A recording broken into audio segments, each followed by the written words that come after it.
오늘은 이사야 10장부터 보겠습니다. 주 내용은요, 세 가지로 나누겠습니다.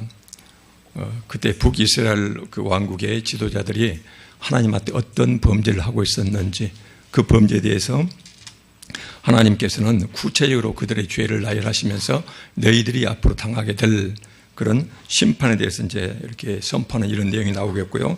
그 다음에 이런 심판 중에서도 하나님께서는 그 힘들고 어려운 과정 중에서도 세상의 다수를 따라서 악을 행하지 아니하는 당신들, 이런 백성들, 당신의 백성들에 대해서 남은 자 사상을 여기서 말씀해 주시거든요. 끝까지 남은 자, 세상 가운데서 그 혼탁한 그 불신앙 가운데서 하나님을 두려워하고 말씀을 지키는 자에 대해서는 남은 자라고 칭하시면서 그들에 대해서 어떻게 내가 복을 줄 것인가, 이 말씀을 말씀하시고, 그 다음에 이제 11장에 가면은 이 남은 자들이 구약에서 예언하신 메시아 예수님이 오시면은 그 다음에 그 예수님을 통해서 이 세상이 이루어질 하나님 나라, 그래서 남은 자가 하나님 나라에서 누리게 될 이 복이 얼마나 큰 복인지 이런 부분들을 쭉 말씀하시는 이런 내용들이 되겠습니다. 요약하면은 당시 이스라엘 나라의 지도자들이 범했던 죄, 그들을 따라서 함께 죄를 범했던 일반 백성들 당할 고통들, 심판들, 그 다음에 그 가운데서도 하나님이 남은 자는 끝까지 지켜보호하시겠다. 그 다음에 이 남은 자들은 예수 그리스도가 오시면은 그들이 누릴 복이 얼마나 아름다운 것인지, 이렇게 세 군데로 이렇게 나눠서 말씀을 보겠습니다. 우선 이제 이 이스라엘, 북이스라엘이에요. 일단 우리가 예언서에 나올 때 이스라엘 그러면은 앞뒤 맥락을 살펴야 되는데요. 대개 보면은 북이스라엘, 남유다 그랬을 때 이제 북이스라엘을 이렇게 지칭할 때 이스라엘 이렇게 말씀하시고요. 그는 어떨 경우에는 남유다와 북이스라엘을 통틀어서 이제 이스라엘 이렇게 하나님께서 말씀하신 경우도 있거든요. 우리가 맥락 가운데서 이제 살펴야 되겠죠. 북이스라엘의 이 지도자들은 종교 내지 정치적 귀족들이요. 그 사이에 이 귀족들이 하나님께서 그렇게 강조하셨던 너희 땅에 함께 살아갈 사회적 약자들을 향해서 공의와 정의를 베풀라, 이런 말씀을 하셨는데, 이 공의와 정의를 정면으로 짓밟고 그들로부터 끝없이 탈취해가지고 불을 말하자면은 계속 불을 쌓아가는 이런 사람들에 대해서 이제 심판을 말씀하시거든요. 그러면서 이제 10장 1절, 2절, 3절, 4절에서는 여기에서 북이스라엘의 지도자들이 너희들이 범하고 있는 죄의 종류가 무엇인가를 말씀하십니다. 1절에 보니까는 불의한 법령을 만들며, 이런 말씀들을 보시면서 우리가 특정 정권을 지칭하는 것은 아니겠습니다만은 최근에 이제 한국 사회에서 일어나고 있는 이런 부분들하고 우리가 견주어서 빗대서 한번 이런 말씀들을 살펴봤으면 좋겠습니다. 불의한 법령을 만들며 소위 그 사회의 사회적 약자들을 더 힘들게 만드는 이런 악법들을 제정하며, 그 말이거든요. 그 다음에 불의한 말을 기록하며, 불의한 말을 기록하며, 이것은 해석이 좀 애매한데요. 다른 말씀에서 이렇게 이제 해석을 합니다. 억압적 명령을 반포했으며, 이렇게 법률과 사회 지도층들의 명령, 이것이거든요. 이렇게 사회에서 악법을 만들어내고 그 다음에 억압적인 사회적 약자들을 억압하는 이런 명령을 반포한 자들, 이렇게 이제 이 말씀이거든요. 그래서 법령도 사회적 약자들을 짓밟고 그들이 이제 사회적에 지키라고 하는 이런 명령, 억압적 명령도 이렇게 반포하고 있는데, 이런 것들이 보면 2절에 보니까는 가난한 자를 불공평하게 판결하며 돈이 없다 해가지고 그들을 재판할 때에 그들을 돈 있는 자는 보호해주고, 그 다음에 죄를 지어도 가볍게 처리해주고, 죄 없는 자들의 경우는 아주 혹독하니 이렇게 함부로 판결하고, 그 다음에 가난한 내 백성의 권리를 박탈하며, 하나님께서 그렇게 아끼는 이런 가난한 내 백성들을 당연한 권리까지도 보장해주지 않고 오히려 박탈해내고 있고, 그 다음에 과부에게 토색하고 과부들의 몇 줌 되지도 않는 그 소에게 그 재산을 털어내고, 그 말이거든요. 털어내고, 그 다음에 고아의 것을 약탈하는 힘없는, 부모 없는 어린 것들의 손에 쥐고 있는 조그만 동전마저도 그것을 등쳐먹는, 지금 그런 말씀이거든요. 자는 화 있을진저, 이것은 재앙이 닥칠 것이다. 영원한 지옥 형벌에 처해질 것이다. 이렇게 이제 심판을 말씀하시거든요. 여기서 이제 1절, 2절을 보니까는 불의한 법령, 그 다음에 사회 억압적 명령을 반포하는 것, 가난한 자를 불공평하게 재판하는 것, 그 다음에 과부 것을 뺏어내는 것, 과학 것을 약탈하는 것, 그 다음에 이제 과학 것을 약탈하는 것. 그래서 하나, 둘, 셋, 넷, 다섯, 여섯 가지 이제 이런 구체적인 그때 당시에 사회 지도자층들이 범하고 있는 죄를 말씀하시면서 그 다음에 이제 3절에 벌하시는 날, 이렇게 주님께서 징벌하시는 날과 멀리서 이 지금 심판을 할 때는 곧 아수르 제국에서 군대가 쳐들어와서 북이스라엘을 철저히 짓밟게 되거든요. 그래서 이제 북쪽으로부터 강대국의 말바굽 소리, 지금 그 말이거든요. 그래서 이제 멀리서 다가오는 폭풍처럼 다가오는 환란 때에 너희가 어떻게 하려느냐, 눈앞에 닥쳐드는 그 심판날 도대체 너희들을 어떻게 하려느냐, 그러면서 누구에게로 도망하여 도움을 구하겠으며 너 누구한테 도망쳐서 도움을 구할래, 그 말이거든요. 너희의 영화를 어느 곳에 두려느냐.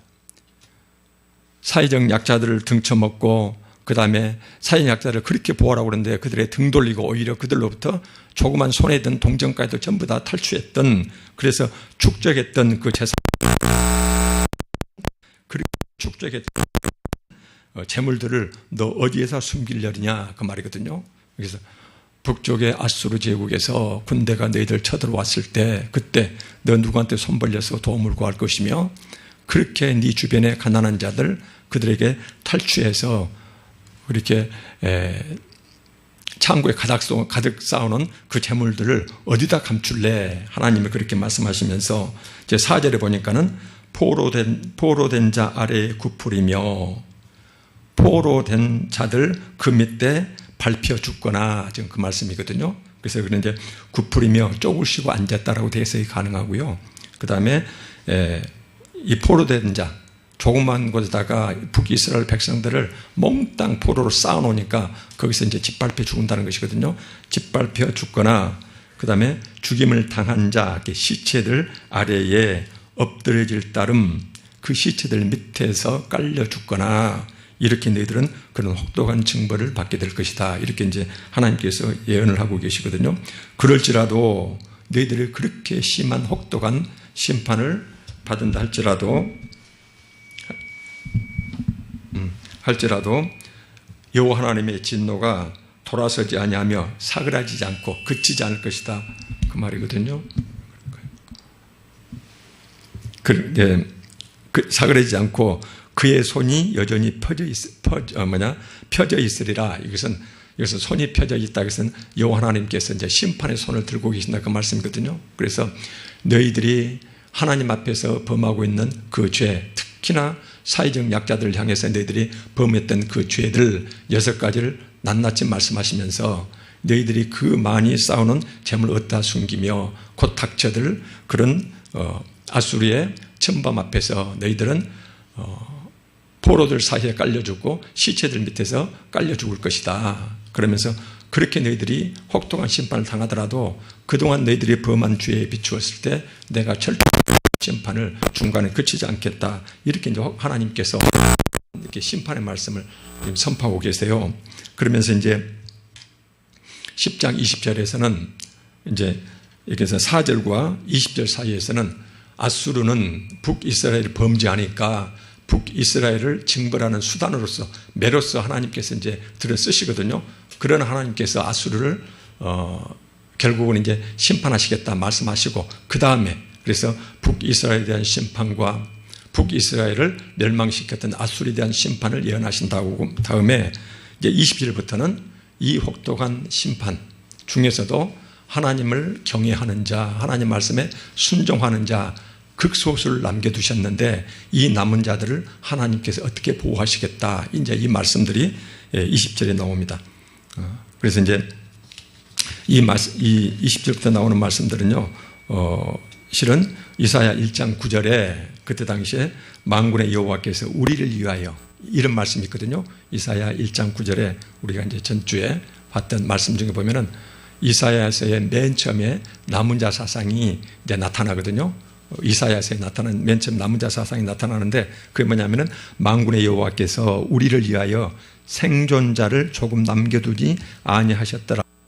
우리가 소돔 같고 고모라 같았으리라. 그래서 여호와 하나님의 은혜로 우리 가운데서 조금이라도 여호와 하나님 두려워하고 그나마 하나님 말씀대로 살려고 노력하는 자, 이런 자들을 하나님 은혜로 우리가 보호해 주시지 않으셨더라면은, 그랬더라면은 우리는 소돔과 고모라 같이 철저한 유황불로 다 함께 죽었을 것이다. 이제 그 말씀하시거든요. 그래서 이제 1장 9절에 나와 있는 남은 자 사상이 여기에서 20절부터 이제 구체적으로 드러납니다.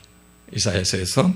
그래서 이제 그날에 이스라엘의 남은 자와 10장 20절에 그날에 이스라엘의 남은 자와 야곱 족속에 피난한 생존자들이 다시는 자기를 친 자, 자기들이 범죄해서 여호와 하나님이 들어쓰신 앗수르를 말하겠죠. 앗수르를 의지하지 아니하고 하나님을 의지하는 것이 아니라 세상에서 강대국을 의지했다 그 말이거든요. 의지하지 아니하고 이스라엘의 거룩하신 이 여호와 하나님을 진실하게 의지하겠다. 진심으로 여호와 하나님을 의지할 것이다 그 말이거든요. 그래서 남은 자는 대부분의 북이스라엘이나 남유다가 항상 보면은 애굽에 손을 벌리든지 아수르 손을 벌리든지 여호와 하나님을 믿고 의지하는 것이 아니라 항상 주변의 강대국들을 의지해 가지고 살아남으려고 그랬어요. 자기들이 범죄하니까 여호와 하나님의 심판이 닥치는데 원인은 자기들이 제공했고 심판의 주인 되시는 분은 하나님이신데 하나님 앞에 올바로 돌아가야 하는데 그렇게 예언자를 통해서 말씀하시는데 손에 쥐는 것 악습은 그대로 쥐고요. 그리고 어쩌냐면은 이제 주변의 강대국들한테 이렇게 손 벌리는 이런 행태를 하고 있었거든요. 근데 20절에 보니까는 남은 자들은 그들과 같지 아니하고 강대국 자기를 친 아수르를 의지하지 아니하고 진실로 여호와 하나님께 돌아올 것이다. 지금 이 말씀을 하거든요. 여기서 이제 구체적으로 남은 자 사상이 전개됩니다. 세상이 죄악으로 가득 찰 때, 하나님의 심판이 임할 때, 그때 하나님께서는 그때는 그 중에서도 그나마 이렇게 이 사람들이 완벽해서 구원하신 것이 아니거든요. 그나마 여호와 하나님 앞에서 하나님을 두려워하고 하나님 말씀을 순종하려고 노력했던 이런 사람들 경우를 하나님께 남겨서 항상 그들을 징검다리 삼아서 여호와 하나님의 구원의 역사를 이루어 가세요. 여기서. 그래서 이제 우리가 전에 한번 이 남자 사상을 우리가 주일 말씀을 하고 있거든요. 남자 사상은 성경에 전편 흐르고 있는 사상이니까 대홍수 중에 노아의 가족들을 남겨뒀죠. 그것이 남은 자였어요. 온 세상이 여호와 하나님한테 범죄했을 때 노아 가족만 그나마 여호와 하나님을 의지하고 살아가고 있었거든요. 그래서 홍수로 전 세상을 다 휩쓸 때 하나님께서는 노아 가족을 남겨두셨거든요. 또 하나는 이스라엘 백성들이 애굽에 들어가서 노예 종살이 할 때에 바로 왕이 봤더니 그때는 이제 사람 숫자로 무기가 되는 그런 세상이었잖아요. 유대 백성들의 출산율이 어마어마했어요. 그러니까 겁이 나요. 그러니까는 유대 백성들 우리가 잘 알다시피 남자아이가 태어나면 다 그 강에 빠져서 다 죽였거든요. 바로가 그렇게 유대 백성들이 남자아이를 낳으면 다 죽였는데 그때 오직 어때요? 모세만 여호와 하나님이 살려두셨거든요. 이 모세도 실은 남은 자 사상의 하나의 징검다리였어요. 그런 세였고 그 다음에 어쨌습니까? 출애굽해가지고 유대 백성들이 광야에서 지낼 때요. 하나님을 믿지 못하고 가나안 땅에 그 높은 성곽 이걸 보고 여호와 하나님을 무시하고 그 다음에 황금 송아지 만들었을 때 여호와 하나님께 어떻게 합니까? 그 유대 백성들 수많은 유대 백성들을 20살 이상으로 다 죽였거든요. 근데 거기서 오직 하나님 말씀을 순종하면서 했던 갈렙과 여호수아만 그때 남겨두셨거든요. 이것도 남은 자였어요. 그래갖고는 이 두 사람만 가나안 땅에 들어가서 마지막까지 아름답게 하나님 말씀에 순종했거든요.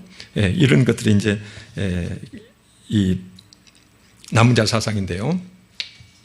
하나님께서는 이 남은 자들을 통해서 세상을 지금까지 마찬가지요. 우리는 결국은 어쨌든 겉으로는 형식적으로는 사람 믿음의 사람들을 통해서 끝없이 성경이 우리한테 전해져 내려오고 믿음의 선진들을 통해서 우리한테 계속 복음이 우리한테 내려오고 있거든요. 근데 그 징검다리 전부 다 어때요? 성경적으로 보면 남은 자들이었다는 것이거든요. 그래서 우리가 이 남은 자 사상은 굉장히 주의 깊게 실은 성경에서 봐야 됩니다. 하나 이제 남은 자는 그 성경에서 한 신학한 흐름이 되어 있거든요.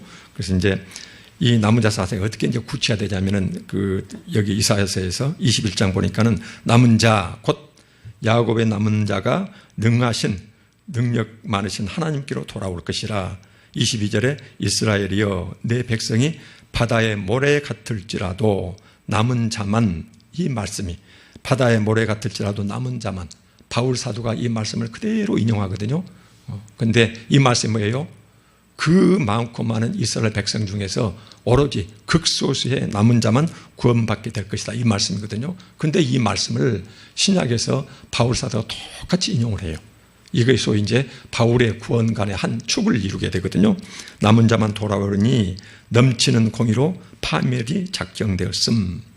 하나님께서는 하나님의 법대로 반드시 하나님께서 이스라엘 백성들하고 약속을 했거든요. 내가 너희들한테 법을 줄 테니까 너희들이 이 법을 지키면 너희들은 내 백성이 되고 나는 너희 하나님이 되겠다, 이런 약속을 했는데 그 약속했던 법대로 너희들을 심판할 텐데 그때 너희들이 수가 육신으로 보면 바다가 모래같이 그렇게 많다 할지라도 오직 남은 자만 하나님께서는 구원할 것이다, 이제 이렇게 말씀하시거든요. 그래서 이제 이 남은 자 사상 보면은요, 이제 이 말씀들은 실은 유대 백성들이 봤을 때는 이제 황당한 말씀이에요. 항상 여기서 우리가 이제 반복해서 말씀 보고 있지만 유대 백성들의 경우는 아브라함의 자손, 소위 혈통이면은 누구나 구원받는 것으로 전혀 의심하지 않거든요. 그래서 자기들이 세상을 어떻게 살아가든지 아브라함의 혈통 바뀌는 자들은 전부 다 짐승, 죽을 사람들이고 자기들은 당연히 구원받을 사람, 이렇게 생각했거든요. 근데 여기서는 어때요? 이 말씀들은 항상 유대 백성들 자체에 대해서 유대 백성 전체가 남은 자가 아니고 대다수 국민들 내에 그 중에 이렇게 유대 백성들 중에서 남은 자와 기타 백성들을 이렇게 양대 구분하고 있거든요. 여기서 이렇게 이제 말씀하고 계신다. 그래서 여기서 보면은 바다의 모래 같을지라도 남은 자만, 이 문맥 자체가 수많은 사람이 있을 것 같지만 남은 자는 소수다 그러거든요. 성경에서는 항상 강조할 때에 이 남은 자는 소수임을 강조를 하고 계십니다, 실은. 그래서 이제 보면은요, 이 남은 자들은 성경에서 다른 데서 이제 보면은 남은 자들은 어떤 사람들이냐면은 스바냐서에 나오거든요. 겸비하여 하나님 앞에서 한없이 겸손한 마음으로 여호와 하나님을 찾고 또 찾는 자들이에요. 여호와 하나님 앞에 서면은 자기의 죄악, 자기의 부족과 흠이 너무나 많기 때문에 항상 부족하고 겸손한 마음으로, 겸비한 마음으로 여호와 하나님을 찾고 또 찾는 자들, 이런 자들을 스바냐서에서 보면은 남은 자, 이렇게 정의를 하고 있거든요. 스바냐서 2장 3절에 이런 말씀이 있습니다. 여호와의 규례를 지키는 세상의 모든 겸손한 자들아, 겸손한 자들이거든요. 이 말이 어떠냐요? 여호와 하나님의 규례, 하나님의 법을 지키는 모든 겸손한 자들아, 너희는 여호와를 찾으며 공의, 그 다음에 겸손을 구하라. 너희가 혹시 여호와의 분노날, 심판날 숨김을 얻으리라. 이걸 쉽게 풀어서 성경에서 어떻게 나오냐면은 너희는 야훼 여호와 하나님을 찾으라. 하나님의 법대로 살다가 이 세상 가운데서 하나님의 법대로 살아가면서 고생하면서 살아가는 너희들아, 이 땅 모든 백성들아, 바르게 살기를, 그렇다더라도 고생하면서 살더라도 바르게 살기를 힘써라. 겸손한 마음을 갖도록 애쓰라. 그리하면 그 결과로서 여호와께서 크게 노하시는 날, 심판날에 너희만은, 오직 너희만, 남겨진 너희들만을 화를 면하게 해주겠다. 이것이 이제 스바냐서 2장 3절 말씀이거든요. 이렇게 말씀하시면서 스바냐서 3장 12절 말씀, 이런 말씀이 있습니다. 내가 곤고하고 가난한 백성을 내 가운데에 남겨두리니, 너희 가운데 가난하고 힘들게 살아간 백성을 남겨두리니 그들이 여호와의 이름을 의탁하여 여호와의 하나님 이름만 믿고 의지하며 보호를 받게 될 것이다. 그 다음에 이제 뭐라고 말씀하냐면은 이스라엘의 남은 자는 악을 행하지 아니하며, 구체적으로 남은 자들이 그들의 삶이 어쩐가를 여기서 말씀하시는데, 악을 행하지 않는 것, 거짓을 말하지 않는 것, 입에 거짓된 혀가 없는 것, 그 다음에 먹고 놀지라도. 그래서 이 세상을 하나님 말씀대로 살아가면서 그러니까는 힘들어요. 그래서 거짓말도 없고 사회에 처해서 능하지 못하고, 근데도 참 이런 사람들은 그러나 이런 사람들은 배불리 먹고 편히 쉬리니, 그러면서 아무도 이런 자들을 들볶지 못하리라. 요 하나님의 손이 이들을 말하자면 보호하시겠다, 이 말씀이거든요. 그래서 여기서 스바냐서에서는 이 남은 자들은 분노 날에 하나님께서 끝까지 지켜보호하시겠다. 이들은 항상 하나님께서 남겨두시겠는데, 이들은 여호와 하나님만을 믿고 의지하면서 끝까지 하나님의 보호를 받을 것이다. 그런데 이들의 삶이 모습이 뭐이냐? 악을 행하지 않는 것, 거짓을 말하지 않는 것, 이제 입에 거짓된 혀가 없고, 이런 것들이에요, 여기에서. 그래서 이제 철저하니 하나님 앞에서 정직하니 살아가는 것, 하나님의 법대로 살아가는 자들, 이런 사람들이 이제 하나님께서는 남겨두시겠다, 이런 말씀하셨거든요. 이런 이제 소위 남은 자들의 경우는 이제 어떤 자들이냐면은 이들은 끝까지 살아남습니다. 영적으로 끝까지 살아남고, 그 다음에 연단받고 시험을 거치지만 끝까지 하나님 백성으로 칭함을 얻게 되거든요. 하나님 백성으로 칭함을 얻는다. 이것이 이제 스가랴서 13장 8절에 이런 말씀이 있습니다. 여호와가 말하노라, 이 온 땅에서 3분의 2는 멸망당하고, 이것은 지금 이스라엘 백성들한테 하시는 말씀이거든요. 가나안 땅 안에서 살아가는 북이스라엘 남유다 땅 전체 백성들한테 하나님께서 뭐라고 말씀하시냐면은, 이 전체 백성 중에 3분의 2는 멸망당할 것이고 3분의 1은 거기에 남게 될 것이다. 우리가 숫자로요, 3분의 2, 3분의 1, 그래서 3명 중에 2명 죽고 1명 남고, 그런 의미가 아니에요. 여기서는 다수가 죽고 소수가 살아난다는 그런 의미지, 정확한 이 숫자 비례를 말씀하신 건 아니거든요. 그러면 이제 9절에 내가 그 3분의 1을 불 가운데 던져서, 근데 이제 이 남은 자들은 하나님이 그냥 두신 것이 아니고 철저하니 금처럼 은처럼 불 속에 던져가지고 녹여서 순수한 은과 금을 채취하듯이 이들을 연단시켜서 아주 순수한 하나님의 백성으로 이렇게 성화시켜 가겠다는 이런 말씀이거든요. 그러면서 3분의 1을 불 가운데 던져 은같이 연단하며 금같이 시험할 것이라. 그러면서 그들이 내 이름을 부르리니 내가 들을 것이며, 이 남은 자들이 여호와 하나님을 그렇게 연단 가운데서도 여호와 하나님의 이름을 부르면은 그때 하나님께서 들으시겠다는 것이거든요. 그러면서 나는 말하기를 이는 내 백성이라, 너는 내 백성이다 라고 하나님께서 말씀해 주시고, 그 다음에 그들은 뭐라고 말하냐면은, 그들은 말하기를 여호와는 내 하나님이라. 우리가 이것은 이제 그냥 글자로 이렇게 읽으면 뭔데요? 생각해 보세요. 여호와 하나님께서, 천지의 창조주 하나님께서 우리가 여호와 하나님을 말하자면은 그렇게 이제 불 가운데서 연단받고 막 힘들고 살아갈 때, 그때 우리가 여호와 하나님의 이름을 부르면은 여호와 하나님께서는 우리의 부르심을 들으면서 뭐라고 말씀하시냐면은 너는 내 백성. 그 다음에 이 백성들의 경우는 성령의 감동 감화 속에서 하나님은 내 하나님, 이렇게 특별한 관계가 된다는 것이거든요. 그래서 이제 이런 것들은 실은 얼마나 남은 자들이 누리는 이 복이 큰 것인지 우리가 알 수가 있겠죠. 하나님이 내 하나님이라는 것이에요. 그 다음에 하나님은 너는 내 백성이라는 것이거든요. 끝까지 보호하고, 이제 곧 우리가 이제 밝히 보게 될 이 땅에 메시아가 오시고, 그 메시아가 오셔서 재림하실 때 이 땅이 이루어질 그 평화의 나라, 천국에서 우리가 누리게 될 그 얼마나 아름다운 그 세상에서 살도록 하나님께서 끝까지 너는 내 백성하고 이제 붙들어 주신다는 것이거든요. 이 약속을 이제 해 주시는 거예요. 그러면서 이제 이 남은 자 사상이 우리한테 주는 메시지가 있거든요. 두 가지가 있는데, 첫째는 뭐냐면 경고의 말씀, 두 번째는 소망이거든요. 경고 말씀 뭐냐면요, 성경 처음부터 마지막까지 쭉 봤을 때 남은 자 사상과 관련된 이런 말씀들을 보면은 남은 자가 결코 많지 않다는 것이에요. 그 많고 많은 모래같이 많다더라도 거기서 그 소수만이 하나님께서 은처럼 금처럼 연단시켜가면서, 그래서 그들을 남은 자로 이렇게 하나님께서 보호하시겠다, 그들을 내가 끝까지 남겨놓겠다, 이 말씀인데, 이사야 6장 9절에 이런 말씀이 있거든요.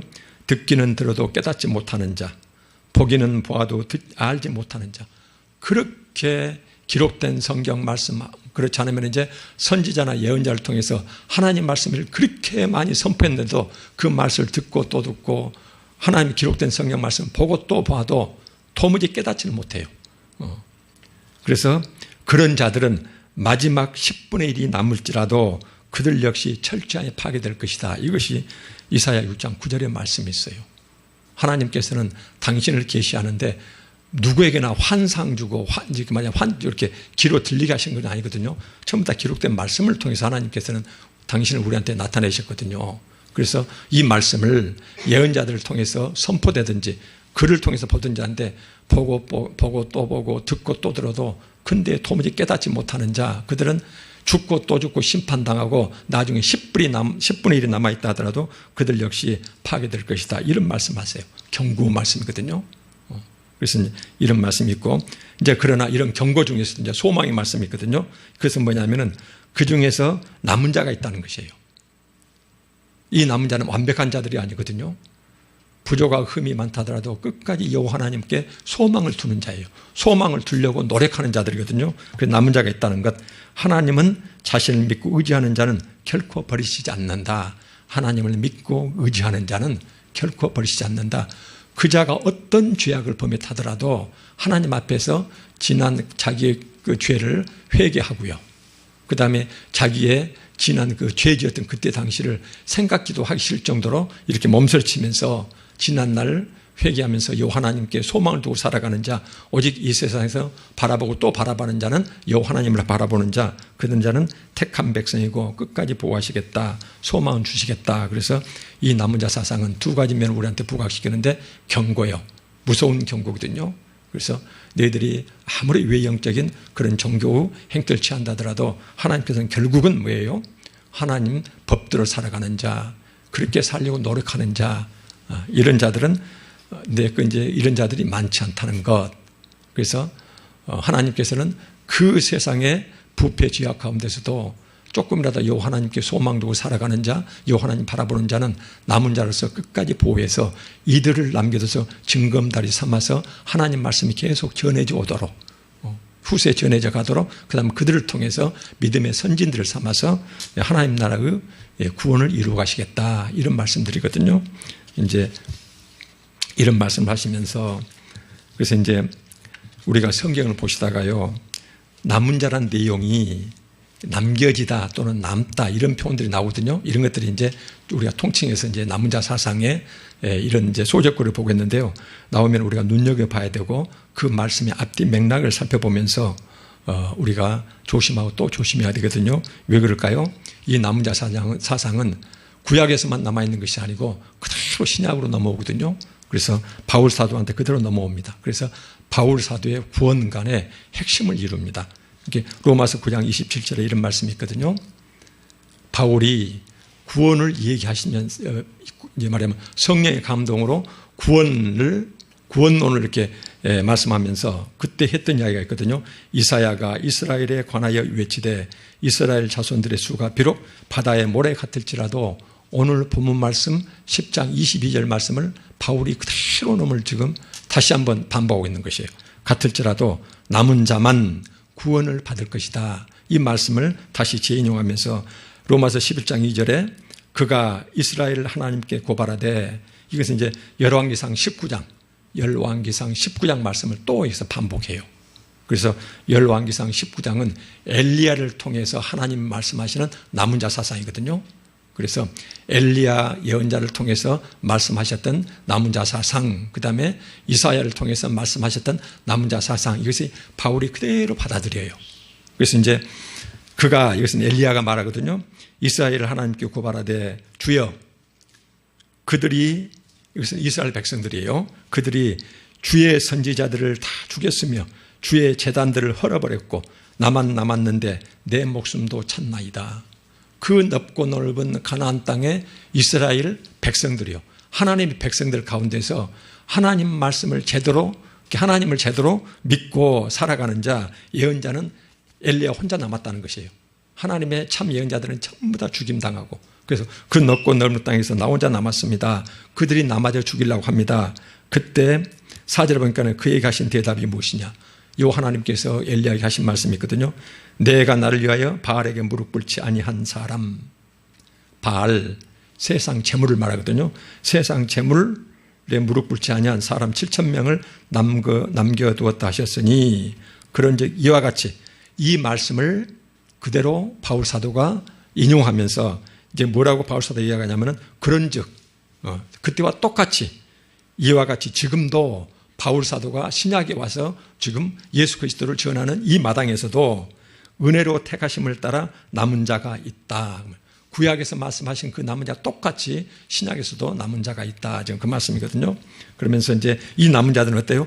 은혜로 택하심을 받은 그 말이거든요. 6절에 보니까는 만일 은혜로 된 것이면 행위로 말미암지 않음이니. 그래서 우리가 이 자리에 있으면서 하나님의 남은 자라면은요, 이것은 우리가 스스로 깨닫고 하나님께 돌아온 자가 아니고, 신은 어때요?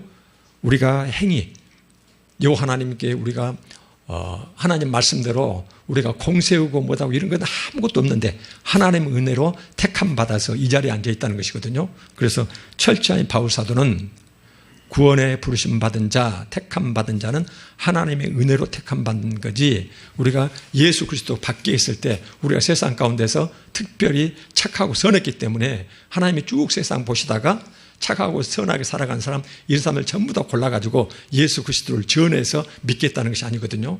세상에서 우리가 엉망진창 똑같이 살아갔는데 어쩌다가 예수 그리스도를 우리가 만나게 됐어요. 우연히 바깥가운데서 보화를 발견한 자가 되겠죠. 그 다음에 어쩌다가 마음속에 끝없이 영혼의 갈증, 채워지지 않으니까, 그 다음에 영혼을 사랑하는 영원성, 영원한 삶을, 생명을 살아가는 내 육신이 죽고 이대로 끝나버릴 것인가, 이거에 대해서 끝없이 불안함을 가지면서 영혼을 사모하는 마음을 주는 자, 그 가운데서 찾고 또 찾다가 하나님을 만나는 자, 그들을 하나님께서는 은혜로 그런 사람을 택했다는 것이거든요. 그래서 우리가 이 자리에 있는 것은 실은 오늘 보면은 남은 자만 구원을 받게 될 것이다. 신앙의 겉모습이 그렇게 많다 하더라도 남은 자만 결국은 구원을 받게 될 것이다. 이것은 이제 제가 일부러 해석하는 것이 아니고요, 항상 구약의 예언서들은요, 이스라엘 백성들한테 주어진 말씀이거든요. 그런데 이스라엘 백성들의 그 많고 많은 모래알 같은 그 말씀 중에서 남은 자 일부를 이렇게 추려내겠다, 이 말씀이거든요. 이게 지금도 똑같습니다. 바울 사도 똑같거든요. 그래서 이제 우리는 은혜로 이렇게 택하심을 받은 자라는 것이거든요. 그래서 은혜로 택하심 받은 우리는 남은 자라면 우리는 어때요? 일단은 예수 그리스도 안으로 우리가 이제 의롭다 칭함을 받았으면 그 다음에 어쩝니까?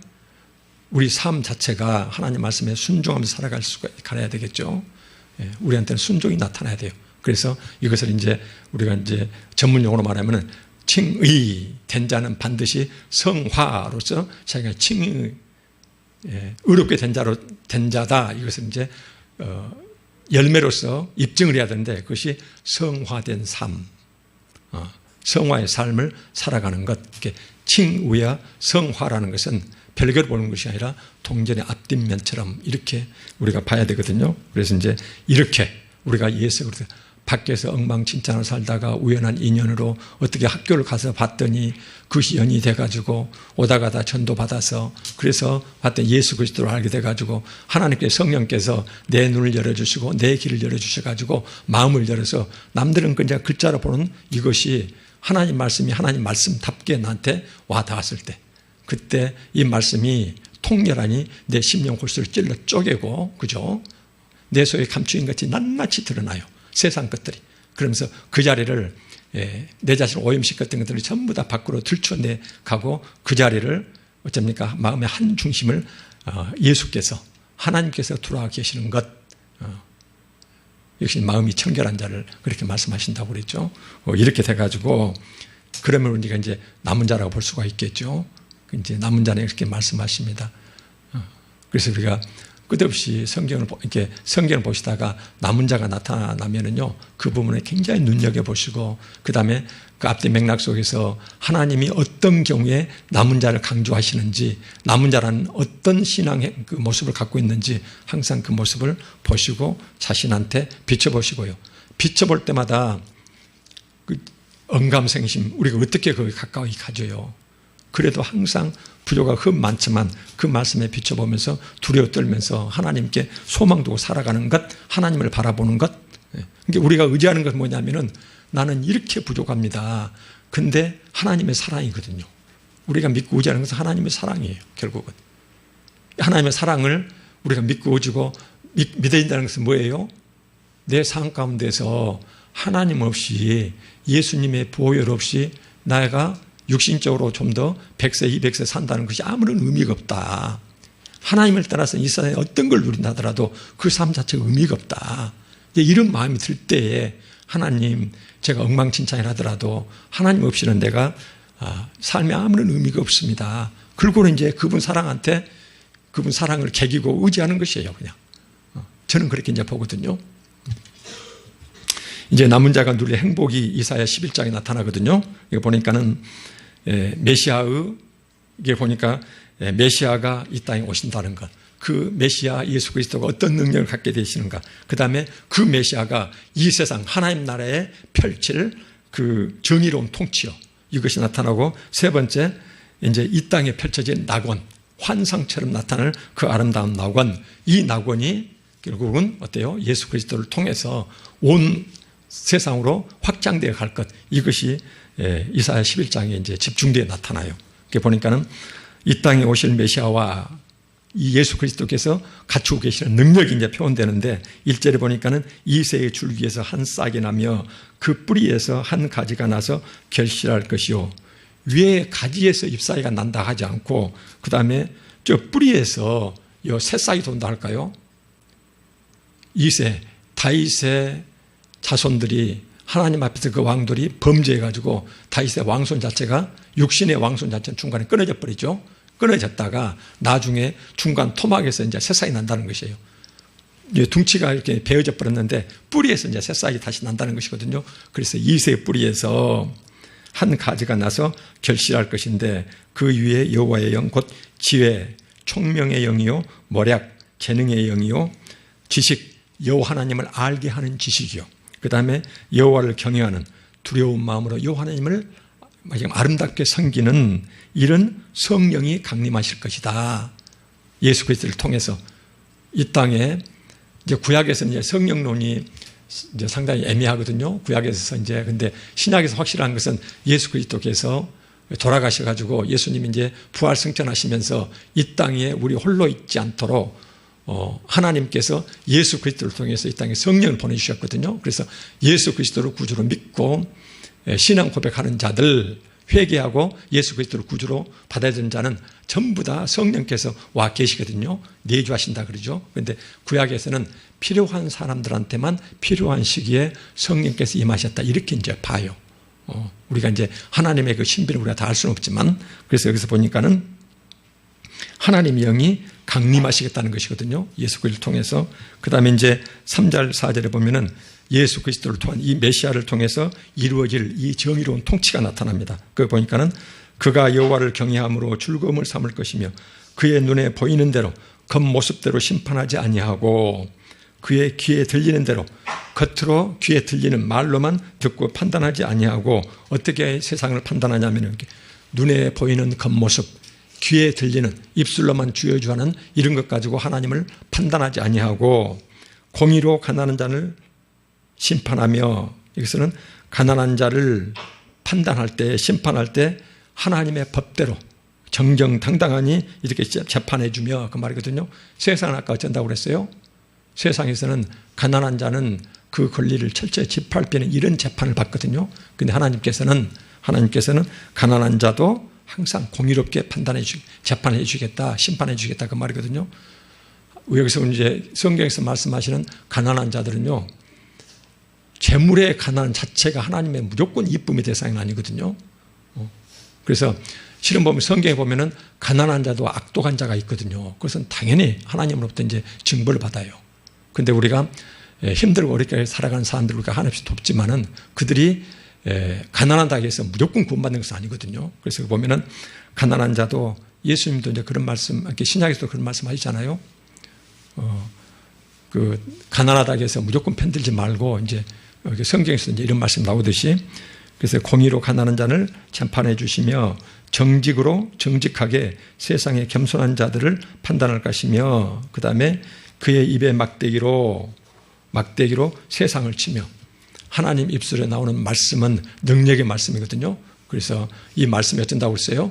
우리를 심령곳을 찔러 쪼갠다고 했잖아요. 그러니까 여기서는 입의 막대기로, 여기서 예수 그리스도의 입 자체가 몽둥이가 돼가지고 그 말이거든요.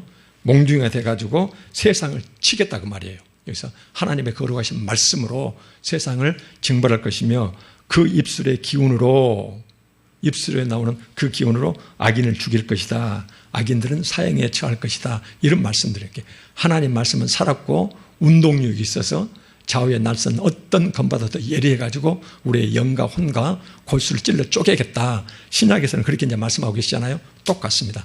하나님의 말씀은 믿는 자가 그 말씀을 선포할 때는 힘이 있다는 것이거든요. 그래서 이것은 입의 막대기, 입술의 막대기, 그래서 입술이 몽둥이가 된다는 것이고, 입술에 펄펄 나는 기운으로 악인들은 죽이겠다, 이제 이런 말씀하시면서, 공의로 그의 허리띠를 삼으며 성실로 그의 몸에 띠를 삼겠다. 이 말은 뭐냐면은 사회적 약자들에 대해서는 사회적으로는 정의를 행하고, 사회적으로는 정의를 하고 개인적으로는 자비를 베풀겠다. 이렇게 베푸는 분이 메시아다 그 말이거든요. 그래서 예수 그리스도가 오시면은 이 땅에 어떻게 이 땅을 다스리시냐면은 힘들고 어렵게 살아가는 사람들, 그 사람들은 제도적으로는 정의롭게 제도를 고치려고 그렇게 노력할 것이며, 그 다음에 그들의 공공한 삶에 대해서는 그들을 돕는 자, 자선을 베푸는 이런 모습으로 세상을 통치할 것이다. 이제 이렇게 말씀하십니다. 그러면서 이제 6절부터는 이 세상에 회복될 낙원들을 말씀하시거든요. 그때 우리가 이제 여러 번 들었던 말씀이거든요.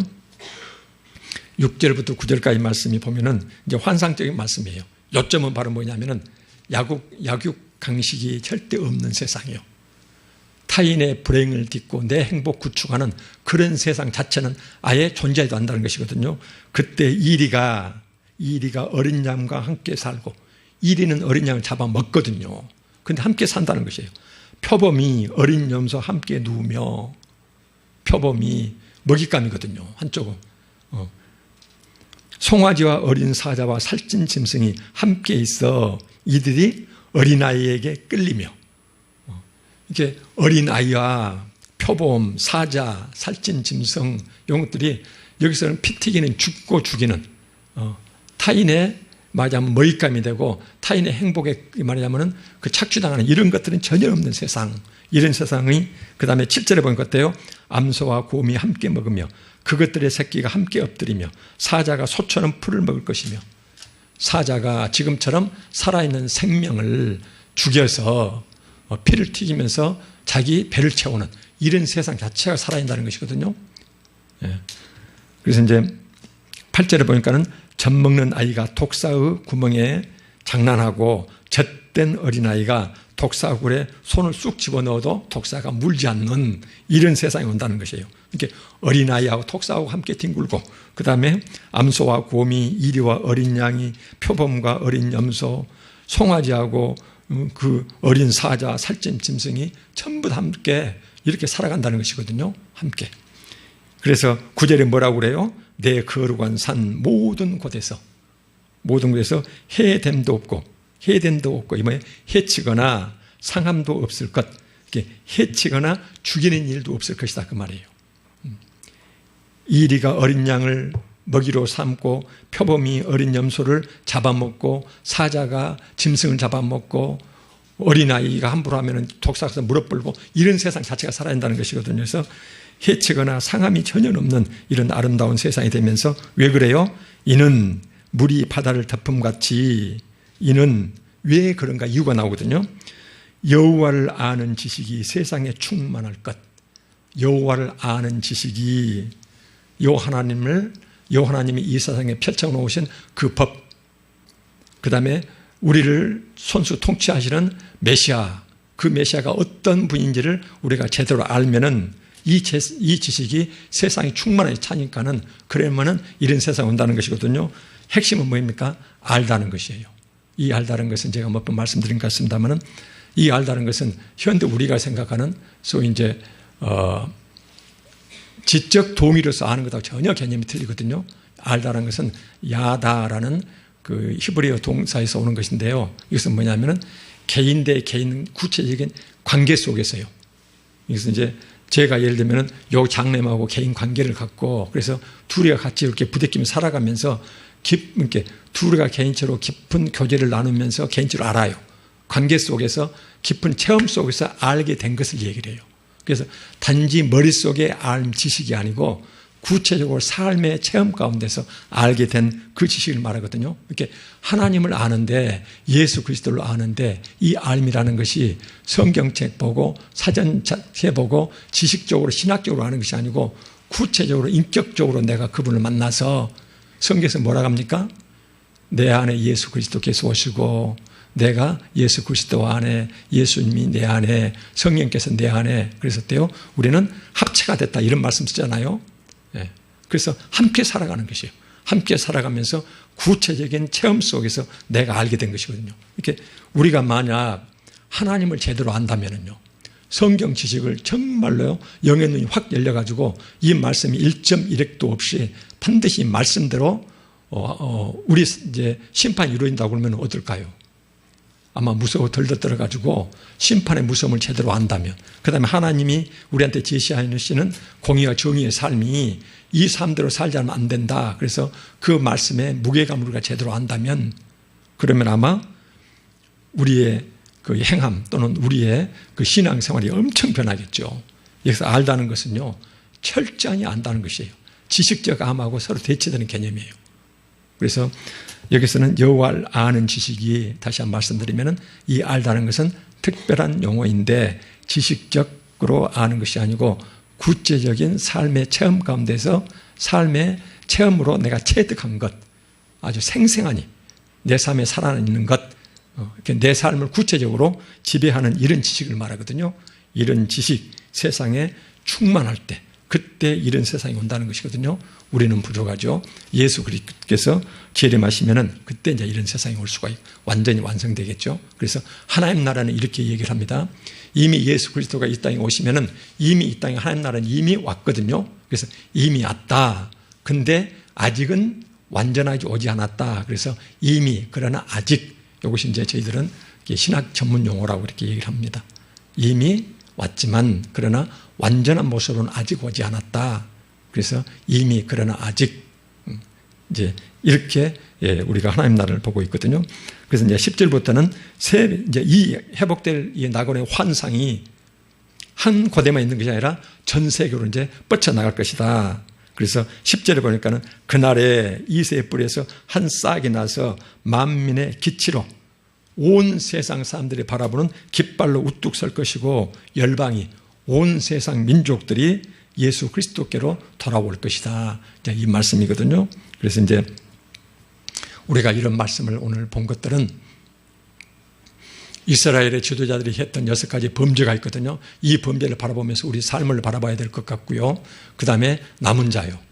그 혹독한 심판 가운데서도 하나님께서는 부족하고 흠만 타더라도 이 하나님께 초점 맞추고 그 다음에 어떻게든지 하나님한테서 떨어지지 않으려고 이렇게 애쓰고 몸부림치는 자들은 하나님이 반드시 남은 자로서 보호하시겠다는 것. 그 다음에 이 남은 자들에 대해서 하나님께서 너희들이 앞으로는 설령 육신이 죽은다 하더라도 마지막 날에 부활해가지고 너희들이 누리게 될 그 아름다운 세상이 이런 세상이다. 그래서 이사야 11장에서 이 땅에 회복될 예수 그리스도께서 재림하실 때 이 땅에 온천히 펼쳐질 그 아름다운 그 평화의 나라 하나님 나라 천국 이것을 하나님께서는 여기서 상징적으로 그래서 이리와 어린 양 사자와 뭐 어린 사자 뭐 이렇게 해가지고 독사와 어린아이 전혀 해친 것도 없고 다친 것도 없고 죽이고 죽이는 말하자면은 죽이고 죽임당하는 이런 세상이 전혀 없는 평화롭고 아름다운 공존하는